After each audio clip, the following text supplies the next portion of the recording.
નમસ્કાર દોસ્તો, ખેતી પરિવર્તન યુટ્યુબ ચેનલમાં તમારું સ્વાગત છે। ઉત્તર ગુજરાતમાં આ વખતે શિયાળામાં ઉષ્ણ તાપમાન 15 ડિગ્રી જેટલું ડિસેમ્બરથી માર્ચ દરમિયાન રહેશે। જો કે 17 માર્ચ પછી તાપમાન વધશે, જેમાં મધ્ય ગુજરાતમાં મહત્તમ તાપમાન 30 ડિગ્રી જેટલું પહોંચવાની શક્યતા છે।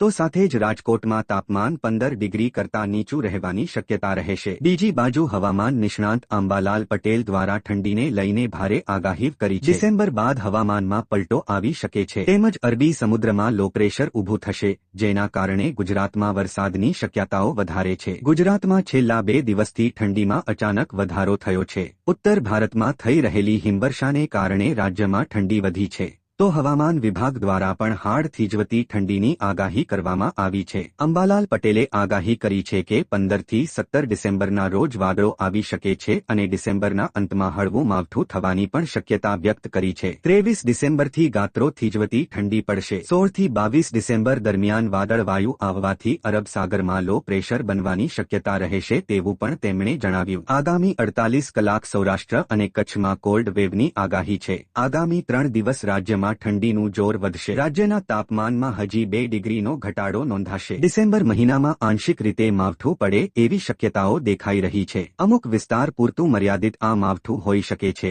અન્ય માવઠાનો રાઉન્ડ જાન્યુઆરીમાં પણ આવી શકે છે, જે માટે આગામી સમયમાં જાહેરાત કરવામાં આવશે। ડિસેમ્બર અને જાન્યુઆરી દરમિયાન તાપમાનનો પારો નીચો રહેશે, જ્યારે ફેબ્રુઆરીમાં તાપમાન ઠંડુ રહેશે, પણ તાપમાન 2 મહિનાની સરખામણીએ ઊંચું રહેશે।